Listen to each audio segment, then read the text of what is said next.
Olá, amigo ligado na programação da TVT e você que nos assiste pelo Sistema NET em todo o Brasil. Estamos começando mais um programa Brasil Consciência, uma realização do Sindicato Nacional dos Servidores Públicos Federais na área de ciência e tecnologia do setor aeroespacial. No programa de hoje, a gente continua dando atenção à crise instalada no INPE e às medidas do governo federal para o desmonte da instituição.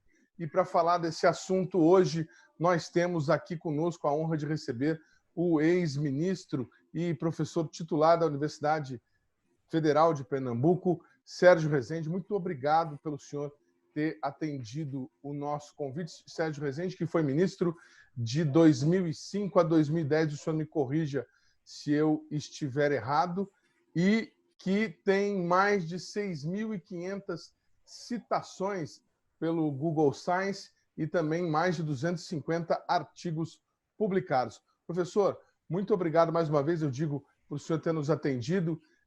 Nós estamos todos assim um pouco, digamos, chocados com a participação do nosso presidente na manhã de hoje na conferência da ONU, na qual ele internacionalmente atribuiu as queimadas que estão acontecendo no Pantanal e na Amazônia a índios e caboclos. Isso coincide com uma movimentação do governo federal para comprar um satélite de abertura sintética, um satélite de radar, para que as Forças Armadas, o Exército, a Aeronáutica façam monitoramento da Amazônia num serviço que muita gente acha que vem para tentar substituir aquilo que o INPE já faz. O senhor, com a experiência que o senhor tem, com tudo que o senhor já viveu, explica para a gente, professor, o que está acontecendo com o Brasil nesse momento? Boa tarde, irmão. Boa tarde a todos os telespectadores. É uma satisfação poder falar com vocês. Eu realmente fui ministro da Ciência e Tecnologia de 2005 a 2010. E foi uma grande honra, porque eu fui ministro quando o presidente era Luiz Inácio Lula da Silva, um operário que não teve educação superior, mas que apoiou a ciência e tecnologia de uma forma nunca vista antes, nem depois. E apoiou também a educação. Foi exatamente no governo do presidente Lula que as universidades federais foram estimuladas pelo governo federal a criar extensões universitárias e se espalhar por todo o Brasil. Além de novas universidades foram criadas, passamos a ter unidades espalhadas no interior do Brasil. E, no caso particular do INPE, durante o governo do presidente Lula, ele apoiava todas as iniciativas do INPE voltadas para a melhoria da tecnologia, para a construção de satélite de observação da Terra. Como sabem, o Brasil tem um acordo com a China, pela qual o satélite de observação moderno ele tem sua fabricação quase integral no Brasil, e aí depois, quando já está no final, ele vai para a China, onde então são colocados todos os apetrechos para que ele vai, então, ser lançado por foguete. E foi exatamente no governo do presidente Lula que o INPE teve um grande desenvolvimento, ampliou seus quadros, ampliou suas instalações e fez um trabalho muito importante. E o presidente foi levado a isso porque, no primeiro ano do governo, 2003, foi um ano difícil em relação à Amazônia, houve muitas queimadas na Amazônia. E o que ele decidiu, então? Decidiu que precisava intensificar a vigilância e a fiscalização apoiada na vigilância. Então, o INPE criou programas, um deles é o DETER, pelo qual os órgãos de vigilância são informados sobre possíveis desmatamentos antes deles estarem acontecendo ainda de forma mais acirrada, para que os órgãos pudessem ir lá e tomar as providências, né? Então, para nós, é com imensa tristeza que nós vemos a situação de hoje, em que o governo, aliás, eu não chamo de governo, eu chamo de desgoverno. O desgoverno procura descredenciar o INPE de todas as formas. Isso começou há um pouco mais de um ano, quando o INPE divulgou informações. Aliás, o INPE não divulgou, o INPE faz regularmente o levantamento de imagens da Amazônia e coloca numa base de dados. Não foi o INPE que divulgou as informações, o INPE colocou na base de dados. Foram órgãos diversos, ONGs, imprensa, mídia e tal, que foi lá, pegou as informações e mostrou que estava havendo um aumento no desmatamento da Amazônia. Era um desmatamento ainda, as queimadas vieram depois, porque elas vêm depois. E qual foi a providência do presidente do desgoverno? Foi exatamente demitir o diretor do INPE, um físico de renome internacional, Ricardo Galvão, meu colega, uma pessoa brilhante. Ele foi demitido simplesmente porque o INPE estava cumprindo o seu papel.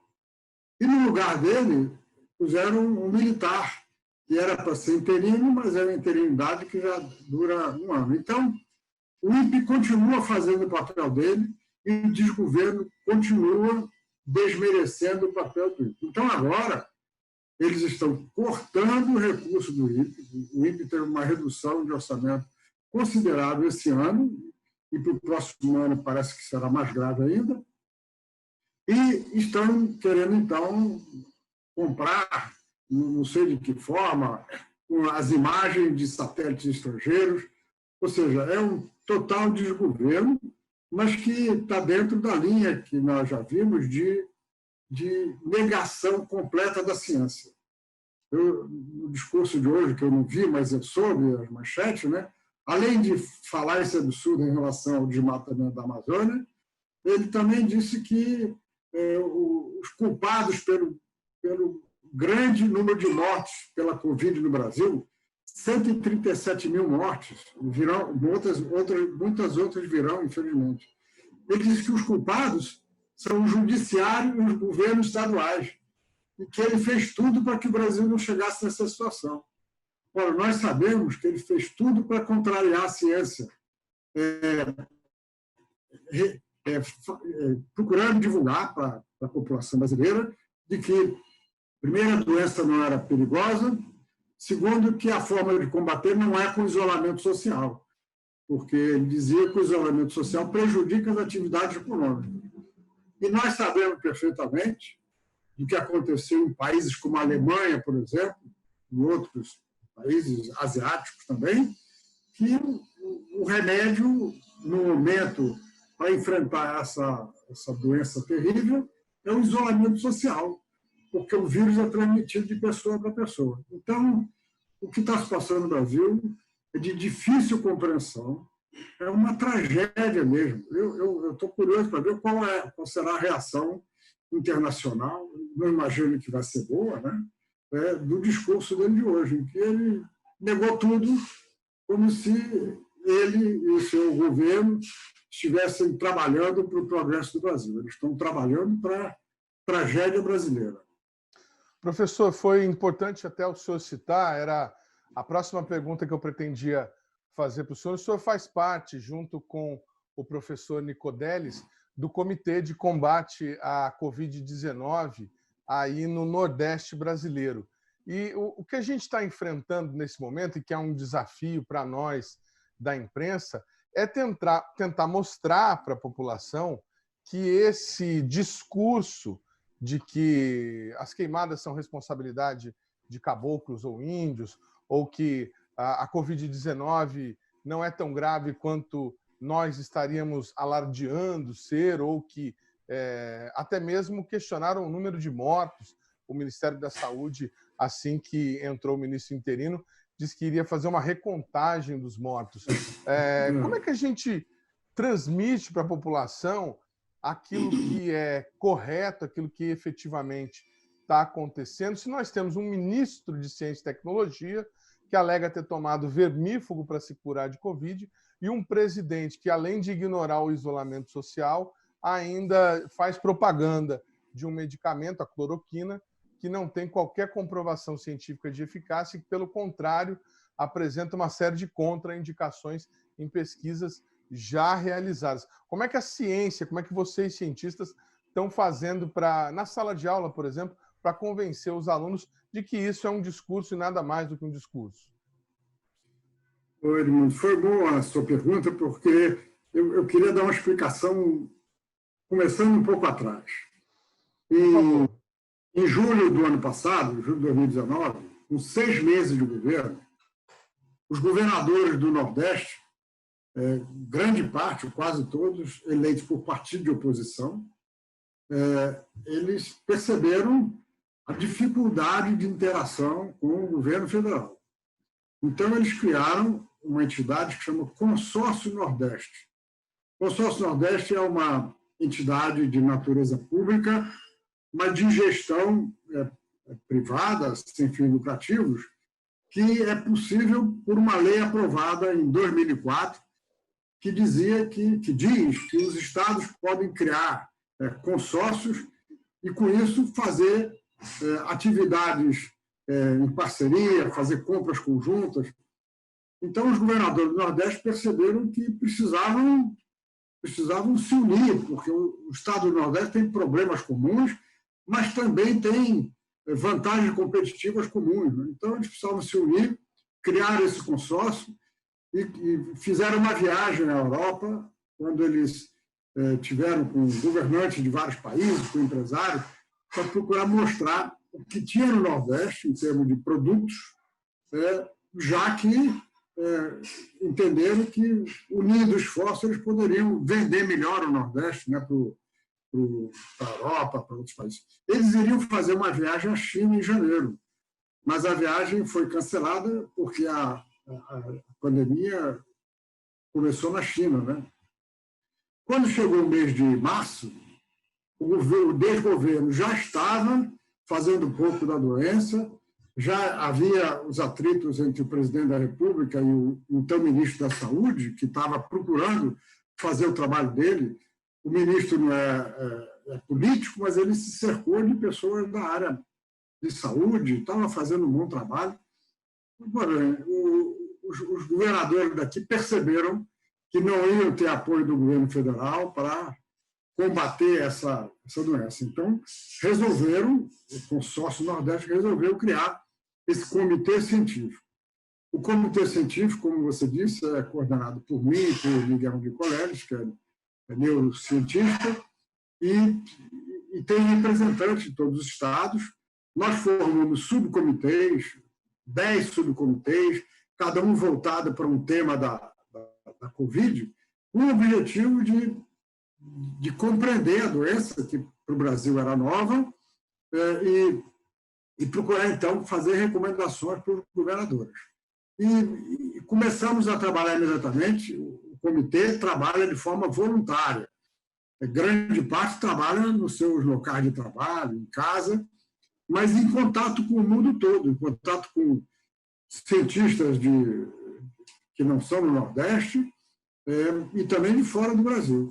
Então, começamos a fazer recomendações, mas, como sabem, alguns estados do Nordeste, como o próprio meu estado, Pernambuco, e o Ceará, tiveram um número de doentes muito grande, que nos deixou preocupados, mas os governos seguiram nossas recomendações de isolamento social, de tratamento primário na saúde, com os cuidados para evitar a propagação da doença, a não utilização de medicamentos sem comprovação médica, como é o caso da hidroxicloroquina. Nós recomendamos que não usassem. E nenhum estado do Nordeste está permitindo que ele seja usado. Ele é usado, eventualmente, por alguns médicos, mas os sistemas públicos não são usados. E assim por diante. O resultado é o seguinte: embora o número de óbitos e de casos no Nordeste seja grande, se nós fizermos as contas de número de óbitos por 1 milhão de habitantes, o Nordeste não está em primeiro lugar, não. Em primeiro lugar está o estado do Rio de Janeiro, que é um estado, uma região desenvolvida, Em segundo lugar está o Distrito Federal. Em terceiro lugar está Roraima. Então, com o passar do tempo, o resultado das medidas que nós recomendamos e que os governadores e prefeitos acataram foi fazendo com que a doença, apesar das condições difíceis do Nordeste, porque uma doença como essa, ela acaba tendo uma prevalência muito maior nas periferias, nas localidades pobres, e o Nordeste, como sabem, tem essa grande dificuldade. Apesar dessa dificuldade, o Nordeste, felizmente, ou infelizmente para os outros estados, não está na dianteira dessa corrida macabra. Então, novamente, o que está se passando com o desgoverno federal é um total descrédito em relação à ciência e fazem tudo para atrapalhar o funcionamento das coisas. E o presidente ele está constantemente dizendo o contrário, negando as coisas, e é realmente uma situação difícil de acreditar e trágica essa que nós estamos vivendo no momento. Vamos passar alguns dados aqui para você que está nos assistindo e que ainda tem dúvidas sobre a eficácia ou não da cloroquina. Ex-ministro Sérgio Rezende falou aí, nenhum dos estados do Nordeste foi recomendado o uso e, né, acredite você ou não, por conta disso, a Paraíba tem a menor taxa de letalidade de Covid entre todos os estados brasileiros. Nós também temos ótimos resultados no Piauí e no Maranhão, governado pelo Flávio Dino. Então, acho que dos estados todos do Nordeste, nós tínhamos uma situação um pouco mais preocupante na Bahia, se os números aqui não estiverem me enganando. Como é que está a situação nesse momento, professor? Veja, em termos de óbitos por milhão de habitantes, no Nordeste, os estados que tem mais são Ceará e Pernambuco. A Bahia custou a ter um espalhamento da doença por diversas razões. O meu colega Nicoleles publicou ontem, divulgou ontem um trabalho em que ele mostra que populações que tiveram dengue acabaram criando uma certa imunidade a essa doença. É um trabalho muito importante.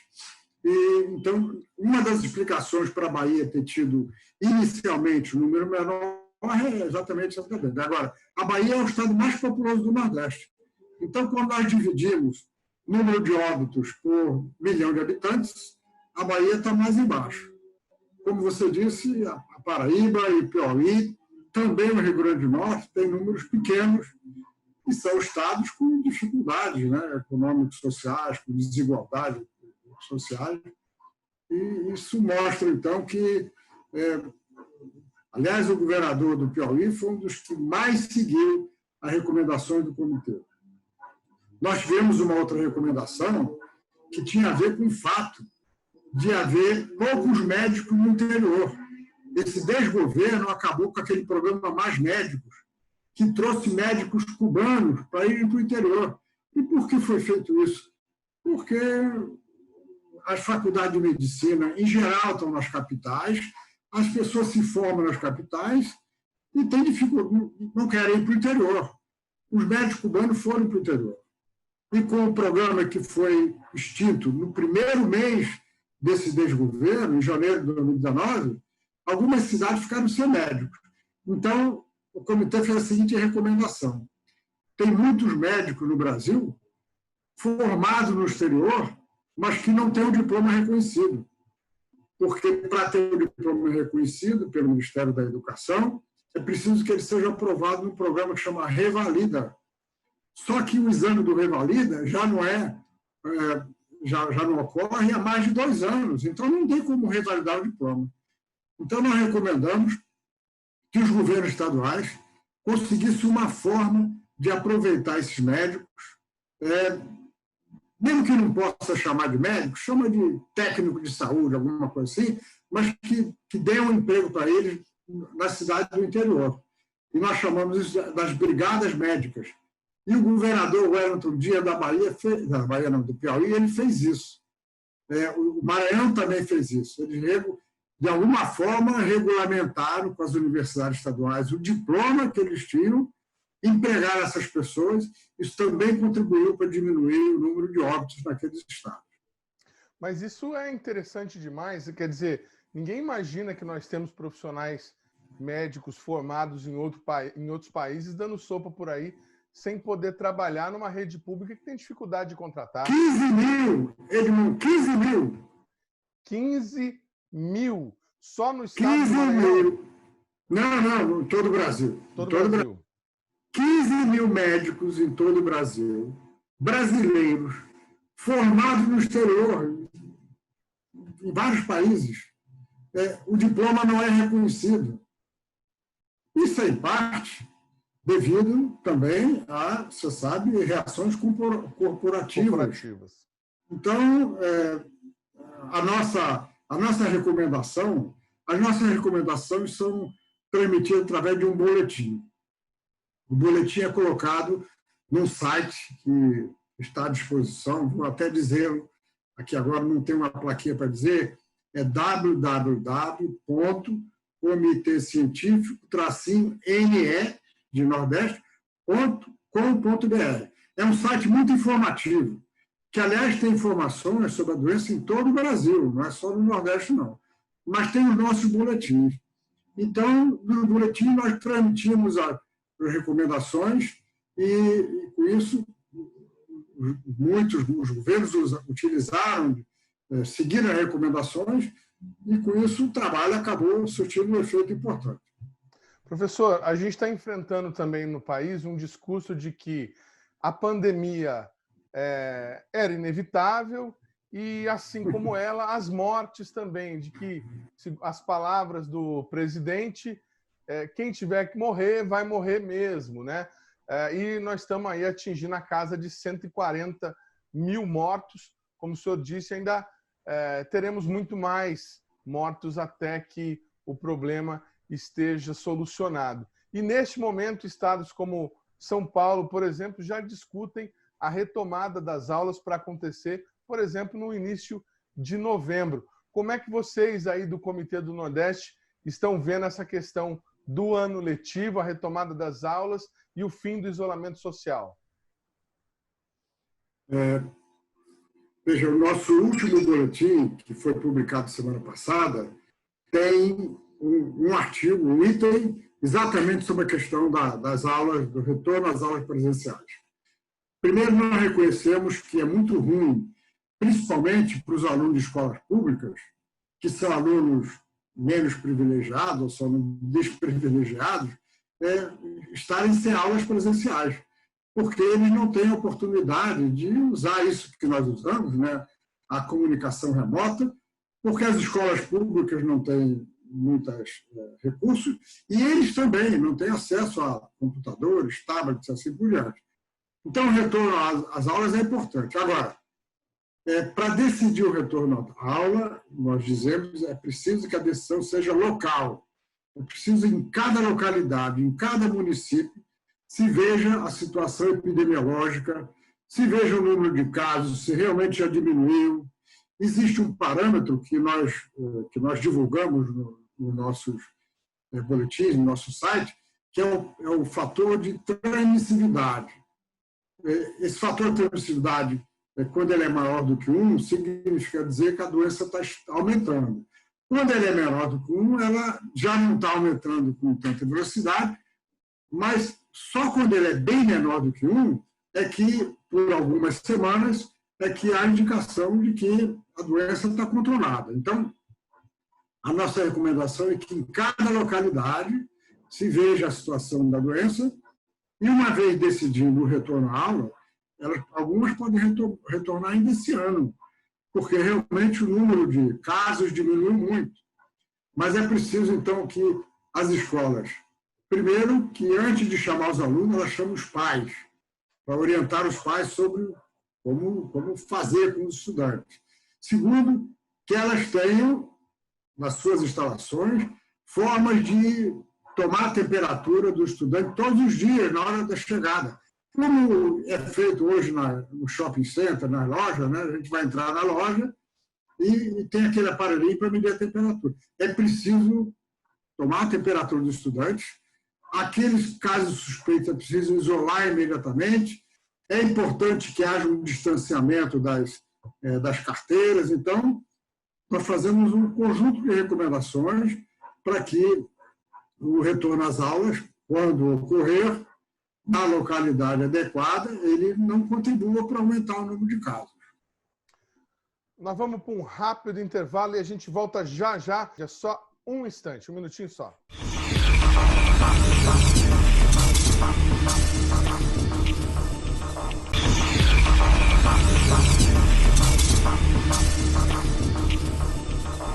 Programa Brasil Consciência de volta, falando aqui hoje sobre o desmonte da ciência e tecnologia no Brasil e sobre os problemas decorrentes do negacionismo científico como disse o nosso convidado, desgoverno brasileiro. A gente estava falando no bloco anterior sobre as questões da Covid. Eu gostaria de voltar aqui com o nosso ex-ministro sobre a questão científica da nossa área, da área espacial.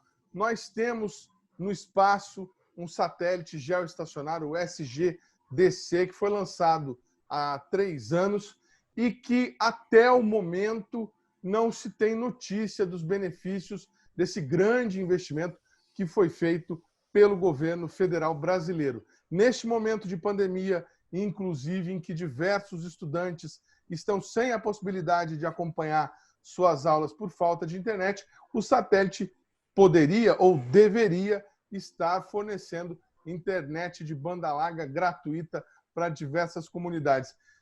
Professor, existe alguma explicação lógica, algum indicativo que nos dê uma luz do porquê nós não estamos usando esse precioso recurso que nós temos no espaço? Realmente é surpreendente, porque eu lembro que quando o satélite foi colocado na órbita, nós tivemos essa informação, a notícia é que em 6 meses eles estariam devidamente comissionados, o pessoal todo treinado, e passaram 3 anos, ele não está sendo utilizado. Infelizmente, eu acho que isso também tem a ver com... Não começa nesse governo, já começa no governo anterior, o governo golpista de Temer, que também não era tão negacionista da ciência, mas começou a cortar recursos da ciência. Então, isso tem a ver com corte de recursos para a ciência em todos os níveis. E com uma falta de entrosamento entre a área militar, porque esse satélite ele é completamente gerenciado pelos militares da aeronáutica. Total falta de entrosamento com o INPE, porque o INPE é a nossa agência, a nossa entidade de pesquisa com conhecimento na área. O INPE, como falo, não está desprestigiado, mas não é só ele. A Agência Espacial Brasileira, que, em princípio, deveria coordenar todas essas ações, ela está completamente desmontada. Então, a utilização de um satélite sofisticado requer pessoal treinado, pessoal com experiência, e, infelizmente, nós pagamos por esse satélite, e não é barato, como, no momento, o governo está ameaçando comprar as imagens ou comprar outro satélite para fazer o que nós poderíamos estar fazendo com o pessoal que foi formado, que está nos institutos de pesquisa do governo brasileiro.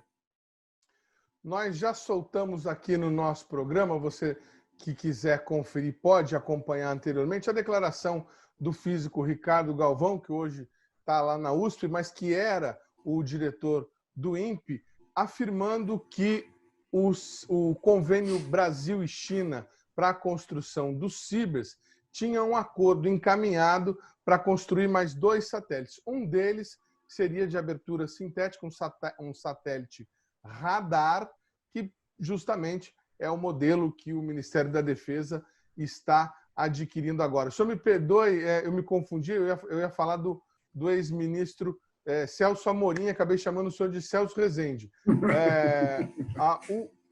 A compra, o acordo com os chineses vem da época do ministro Celso Amorim, por meio do Ministério de Relações Exteriores.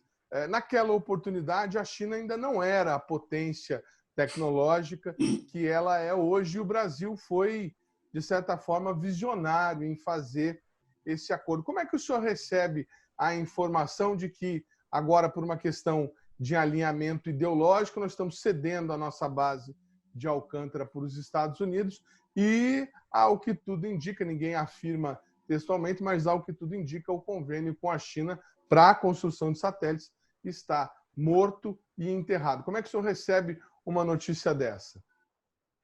Novamente, com muita tristeza, né, como brasileiro, como cientista, uma pessoa que esteve acompanhando de perto essas coisas. Eu, na verdade, fui à China pela primeira vez para ver o lançamento do satélite do Sirius 3, foi lançado em 2006, e fiquei muito impressionado com as instalações, né, do sistema espacial chinês, e mostra uma coisa muito importante. A China fez o acordo com o Brasil, na verdade, nos anos 80, e fez esse acordo porque, naquele tempo, a China ainda não era tão desenvolvida, o Brasil um país importante, né, da América do Sul, com um desenvolvimento razoável. Então, foi feito aquele acordo pelo qual o satélite Sirius, e Sirius quer dizer exatamente isso, sino-brasileiro, satélite rastreamento, em inglês, né? Então, o Brasil passou a fabricar satélite com apoio da China.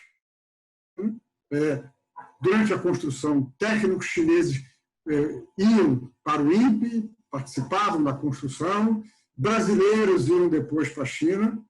O que aconteceu é que a China, um país muito populoso, e que inicialmente teve um desenvolvimento muito grande, porque educou sua população. O regime comunista na China, ele funcionou mesmo, ele espalhou, digamos assim, ele desenvolveu o país como um todo, em todos os níveis, só que nos últimos tempos a China foi abrindo, foi se tornando um país semicapitalista e foi investindo em ciência. Há 2 anos, o Ministério da Ciência da China foi elevado à categoria de superministério. Então, hoje nós temos a situação da China desenvolvendo a tecnologia 5G na frente dos Estados Unidos, e por isso ela é boicotada. A China é boicotada porque está agora ameaçando tecnologicamente o poderio dos americanos. Então, no momento, o Brasil não é importante para a China no ponto de vista de desenvolvimento, mas a China tem feito um esforço para manter o desenvolvimento com o Brasil. Só que, desde o começo desse desgoverno, desde o ano passado, desde o comecinho, começou a haver um descrédito em relação aos chineses, tivemos campanhas feitas pelo filho do presidente da República contra a China e assim por diante. Então, no momento, o que eles fazem é querer entregar os Estados Unidos. O acordo com os Estados Unidos para ceder a base de Alcântara é um outro absurdo, é uma demonstração de completa subserviência. Como sabe, o Brasil tinha feito um acordo com a Ucrânia, começamos a construir uma base de lançamento de foguetes em Alcântara, essa construção foi interrompida, no momento estão os escombros das construções lá, e aí o governo lava as mãos e quer entregar aos Estados Unidos. Novamente, um absurdo completo. Nós não sabemos como é que isso vai parar, mas vai ter que parar alguma hora, porque as consequências serão imprevisíveis para o futuro do Brasil.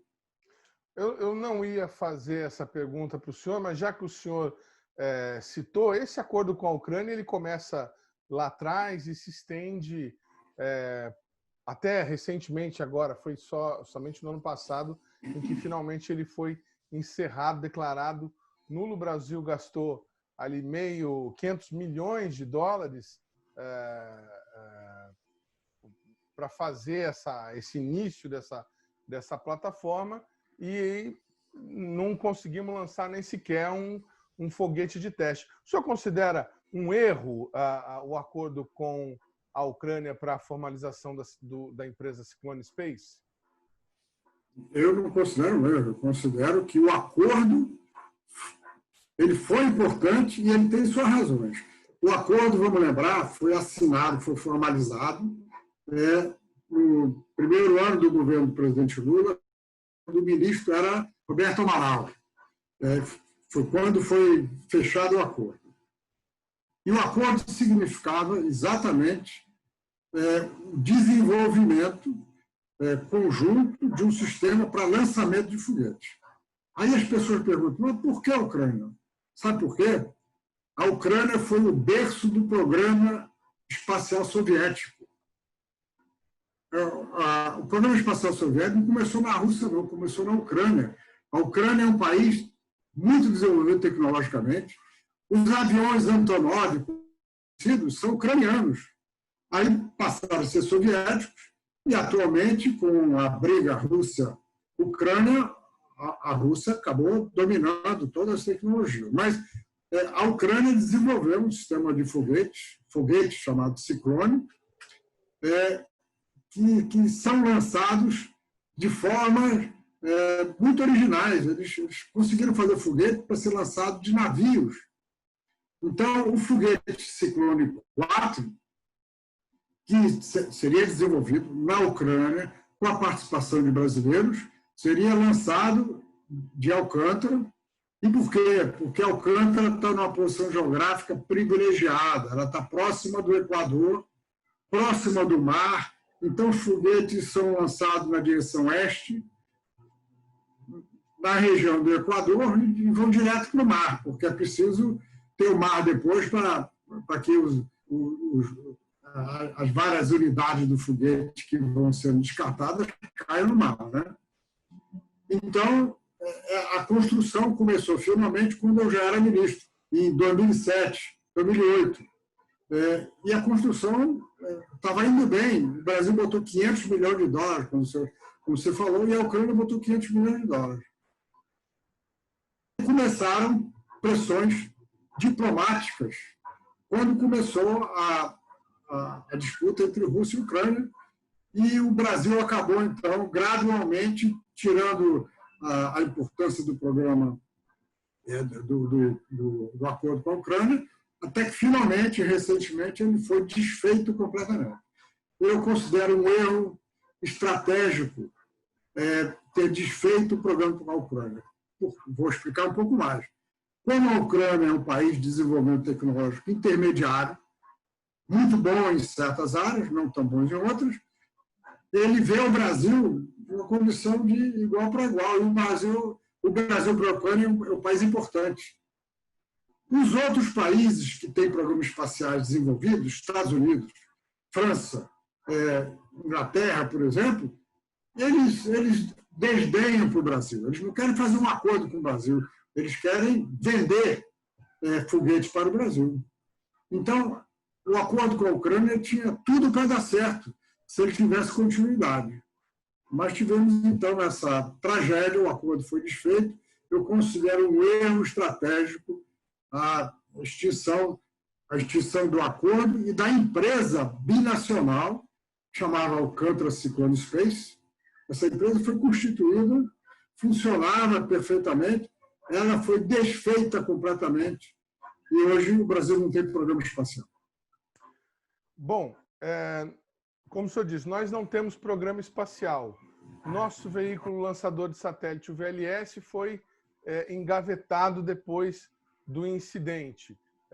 Nosso satélite, vamos lançar agora, no início do ano que vem, o Amazônia 1, e não temos perspectiva, por conta dos recursos que estão à disposição da ciência e tecnologia, de lançar outro. O que o senhor proporia, se o senhor tivesse a oportunidade de colocar uma proposta na mesa para que a ciência brasileira passe a ser uma política de Estado e não mais uma política de governo. O que o Brasil precisa fazer para avançar nesse sentido, independente da cor, do número ou da ideologia de quem seja o mandatário da presidência? Olha, irmão, esse é um problema brasileiro que traz prejuízos enormes para a ciência, porque um programa científico ele demora a dar resultados. Então, o programa científico começa no governo, e que quando muda o governo, esse programa é extinto, ele acaba resultando em desperdício de recursos, de esforço. Então, várias áreas precisam de, como você chamou, programa de Estado. O programa de Estado é aquele que é mantido apesar do governo. Muda o governo, muda o Estado.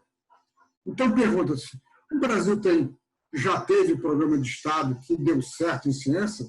Temos vários exemplos importantes. Um deles é o da Embrapa. A Embrapa foi criada em 1972 para fazer com que se desenvolvesse ciência e tecnologia para beneficiar o agronegócio brasileiro. E desde 72 nós tivemos muitas mudanças de governo. Mas por razões diversas, uma delas aqui, o agronegócio é importante, uma delas é que tem muitos parlamentares que defendem o agronegócio, o fato é que o apoio à Embrapa ele foi sendo mantido apesar da mudança de governo. Só agora que a Embrapa está ameaçada. A Embrapa também está ameaçada, mas ela nunca foi ameaçada mesmo nas mudanças de governo. E o resultado é que o Brasil hoje, de outros produtos, é o segundo maior produtor de soja e assim por diante. Isso não é só porque nós temos muitas terras, água em abundância, sol, é porque o desenvolvimento, para ser produtivo, precisa de ciência e tecnologia. Então, há outros exemplos também, mas a ciência e a tecnologia precisam de política de Estado para que os resultados realmente apareçam. Isso vale também para a saúde, vale para a educação e para alguns setores. Quando vem um governo que desfaz o que os outros fizeram só para emprestar sua marca ou sei lá o quê, nós temos, então, essa tragédia brasileira que estamos vendo com muita clareza nos dias de hoje.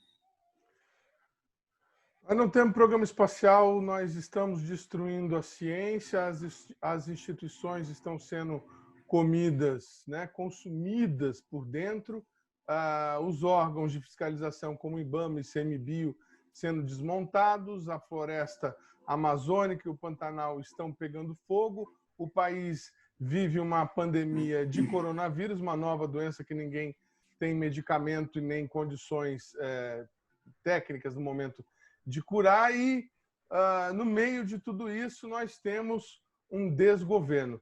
Há esperança de futuro, na opinião do senhor? A esperança de futuro. Nós já passamos por outras crises. Tivemos crises diversas de vários, de natureza diferentes, mas o brasileiro é um povo forte. Nós sobrevivemos às crises.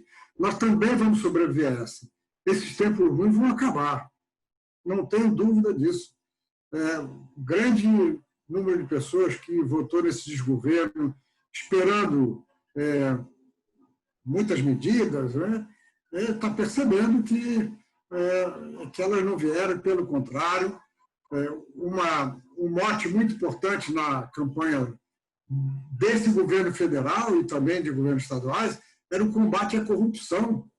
E nós agora estamos vendo a corrupção nas famílias. Nós temos governos estaduais que foram eleitos para combater a corrupção e que já caíram por causa da corrupção. Então, a população acaba percebendo isso. O prestígio do presidente se manteve, de certa maneira, por causa do programa de auxílio emergencial, que é o programa do Bolsa Família, e que nem foi criado por ele. Mas muitas pessoas estão recebendo um recurso aí mínimo essa coisa vai acabar. E eu não consigo imaginar como a popularidade desse governo, desse desgoverno, vai continuar quando nós tivermos realmente que entender o que se passou no Brasil, o que está se passando. E aí o Brasil vai reagir. O Brasil é um país com muitos recursos naturais, mas também recursos humanos, com brasileiros e brasileiras trabalhadoras. Nós vamos passar por isso. Como eu falei, já vivemos outras crises, sobrevivemos, tivemos épocas áureas e vamos voltar a ter bons tempos com a população elegendo políticos muito melhores e mais comprometidos com o futuro do Brasil. Pelo que o senhor está falando, então, o senhor não teme que esse governo possa usar de meios não republicanos para se manter no poder. O senhor não acredita na possibilidade de um autogolpe? Eu não acredito porque ele foi ensaiado há um ano atrás. Ele foi ensaiado, Edmundo. E aí viram que não tinha espaço para isso. Então, não vejo como teremos a possibilidade de ter um autogolpe. Na verdade, com toda a dificuldade do Congresso Nacional, as coisas estariam bem piores se não fosse esse Congresso. Várias medidas que esse desgoverno tomou foram alteradas, foram mudadas pelo Congresso Nacional, como eu falei, com toda a dificuldade dele. Então, não vejo possibilidades, apesar de ele ter colocado milhares de militares no governo. Hoje, o governo brasileiro tem mais de 2.000 militares trabalhando nele. Isso, claramente, tem um objetivo de se apoiar no aparato militar, mas só que são 400.000 militares. Então, não são esses 2.000 que vão, eventualmente, apoiar um golpe antidemocrático. Não. Eu não acredito num golpe antidemocrático e acredito que a má fase vai passar. Boas falas, muito bom. Eu gostaria de acreditar também. Muito obrigado mais uma vez, professor, pela participação do senhor, pela disponibilidade de nos atender. Eu espero que eu não tenha dito nenhuma bobagem aí nas perguntas que eu fiz e a gente conta com o senhor para uma nova participação em breve. Muito obrigado. Obrigado a você pela oportunidade. Estarei à sua disposição e vamos conversar quando os tempos estiverem melhores também. Não sabemos quando exatamente, mas eles virão. O programa Brasil Consciência vai para um rápido intervalo e a gente volta já já com muito mais informação para você. Um instante só, não sai daí.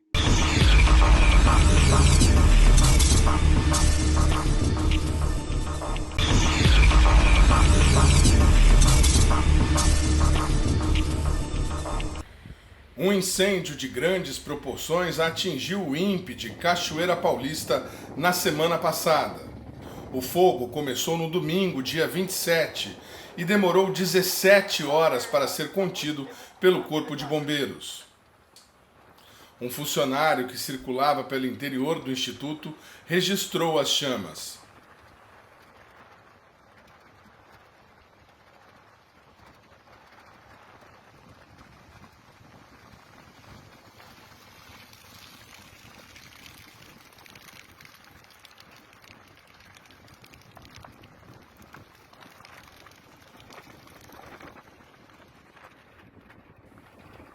Equipes do Corpo de Bombeiros das cidades de Guaratinguetá e Cruzeiro, além de funcionários da concessionária Nova Dutra, da Sabesp e da Defesa Civil de Cachoeira Paulista e Canas, auxiliaram no trabalho de combate. Mesmo assim, 70% da área de mata do INPE acabou atingida, incluindo os entornos dos laboratórios Sonda, Lume e BDA, Arranjo Decimétrico Brasileiro, que acabou tendo danificado suas antenas de pesquisa. Também houve danos em torno do CPTEC e do alojamento do campus do Laboratório de Combustão e Propulsão. Em março deste ano, o Brasil Consciência já havia mostrado as precárias condições de conservação do INPE de Cachoeira Paulista, que estava tomado pelo mato. Para você que nunca veio aqui no CPTEC de Cachoeira Paulista, aqui era uma antiga fazenda.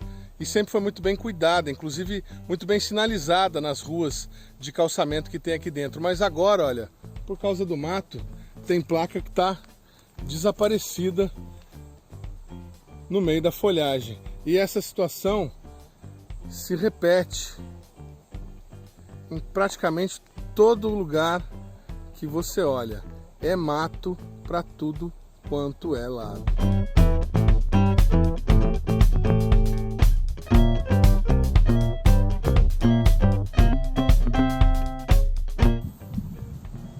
Em alguns pontos, o mato está tão grande que está dando para se esconder, né?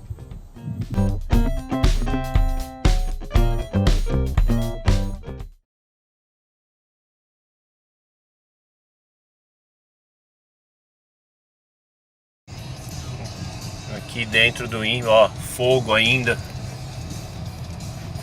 Ainda tem área queimando.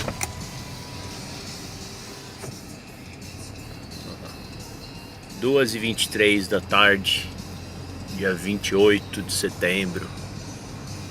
Tudo queimando, ó, fogo.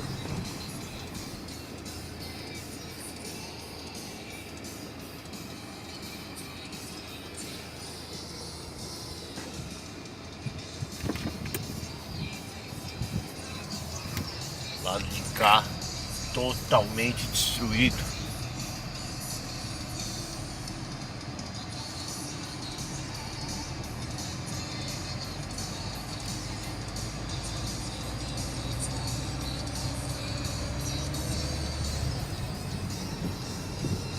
Essa estradinha aqui ia lá pra cima onde ia os bancos, já desci aí de moto também.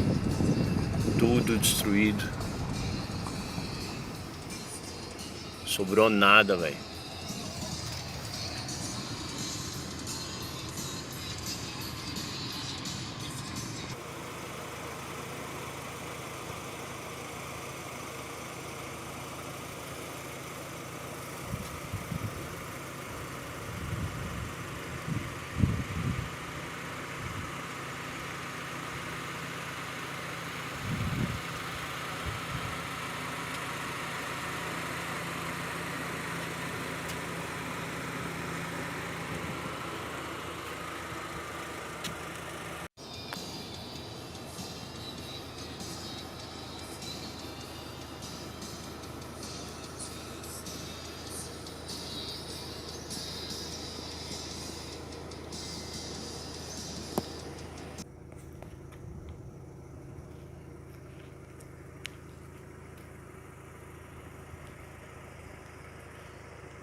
Coincidentemente, o incêndio acontece no momento em que o monitoramento das queimadas ganha destaque no embate entre o governo federal e as pesquisas desenvolvidas pelo INPE. No dia 24, o vice-presidente Hamilton Mourão criticou o sistema de monitoramento, afirmando que os dados do INPE apontavam focos de calor como se fossem incêndios. A declaração foi rebatida pelo coordenador do programa de queimadas do INPE, Alberto Setzer, que reafirmou a precisão dos dados, que utilizam inclusive mais de um satélite para fazer a detecção. Posteriormente, o vice-presidente Hamilton Mourão corrigiu a informação, afirmando que os dados citados por ele são, na verdade, de origem do GIPAM. O Programa Brasil Consciência e o SINDICT repudiam os constantes ataques que vêm sendo proferidos pelo governo federal contra o INPE e seus pesquisadores. Infelizmente, as autoridades brasileiras resolveram adotar um discurso covarde, baseado em mentiras e inconveniências pessoais para tentar descredibilizar um dos institutos de pesquisa mais respeitados do país. Somos todos INPE e somos todos Alberto Setzer. Em homenagem a ele, você fica agora com um vídeo da Secretaria de Cultura do Governo do Estado de São Paulo, que narra o início das pesquisas internacionais sobre o aquecimento global e seus efeitos para a vida na Terra. Eu queria ficar mesmo no meu Pilão Velho. Em 1875. Mamãe, quando eu nasci, dava aula de violão. O ano eu não tenho certeza, né? Nessa agenda de cooperação, eu coloquei a parte de estudos de poluição atmosférica e de algumas cooperações com a NASA e com a NOAA, com pessoas que eu já tinha tido contato na época em que eu fiz o doutorado nos Estados Unidos, né? E coincidiu que isso também era um grande interesse da NASA, na época eles estavam fazendo um programa de caracterizar, mapear as condições, as características, a composição química da atmosfera no planeta todo. E aquele experimento se chamava GTE. Então, a ideia foi bem aceita dos dois lados e, a partir daí, um dos desdobramentos foi um experimento chamado GTE-Able 2A, que ocorreu na Amazônia em 1985. Então, coube a mim também organizar toda a parte inicial desse experimento, foi uma responsabilidade muito grande aqui no INPE. E, bom, o experimento deu certo e, na época, a gente tinha a ideia, ou tinha assim a hipótese de que nós estaríamos amostrando a atmosfera mais pura do planeta, que seria sobre a região amazônica. Quando chegou a hora de interpretar os resultados, isso ainda durante o experimento, a gente de noite se reunia para olhar os dados, começaram a aparecer coisas muito estranhas nos dados, né? Em vez de ser a atmosfera mais limpa que a gente imaginou que ia encontrar entre Belém e Manaus, a contaminação era muito grande. Dava picos assim completamente inesperados de vários poluentes atmosféricos e ninguém sabia o que estava acontecendo. As pessoas achavam até que os equipamentos podiam estar com problema, foi todo mundo conferir as calibrações, recalibrar os aparelhos e fazíamos outros voos e voltavam aqueles dados com uma poluição muito grande. E aí, com as imagens de satélite, depois olhando, a gente percebeu o que estava acontecendo. Estavam ocorrendo grandes queimadas no sul da Amazônia. A fumaça era levada para os ventos, para aquelas regiões mais centrais da Amazônia, onde nós estávamos voando com o avião da NASA, e o que a gente estava mostrando era as emissões, resultantes dessas queimadas todas que estavam no Brasil. Por um lado, de repente, os satélites começam a mostrar uma devastação que ninguém imaginava que estava acontecendo. Uma devastação assim, significativa, eram milhares de quilômetros quadrados por ano que estavam sendo desmatados e queimados. Ninguém sabia disso. Por outro lado, constatar, né, que as emissões dessas queimadas todas se propagavam por uma distância muito grande, e que isso contaminava a atmosfera toda e que estava alterando a composição química da atmosfera. Então, foi assim, eu diria, um momento de virada nos paradigmas que haviam, porque na época todo mundo falava o contrário, falava-se sobre resfriamento global, a preocupação em função de questões políticas, principalmente entre Estados Unidos e Rússia, que podiam levar a uma guerra nuclear, cuja decorrência ia ser um uso de bombas atômicas com emissão de material particulado na atmosfera, então isso ia esfriar o planeta todo. Então a preocupação toda era em relação a esfriar o planeta. Então, nesse contexto, de repente aparece uma coisa que inverte esse paradigma, diz, não, o problema não é esfriar, o problema é esquentar, e o problema não são bombas atômicas, o problema são as queimadas que nós estamos criando. O programa Brasil Consciência vai ficando por aqui. Você que quiser conhecer os demais programas produzidos pela rádio do SINDCT, deve acessar a nossa página no Facebook, que está aí para você na tela nesse momento. Quem quiser conferir os demais programas já produzidos do Brasil Consciência, deve acessar a nossa página no YouTube, que está aí para você na tela também neste momento.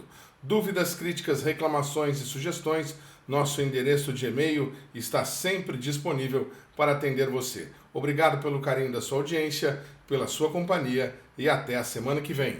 Tchau!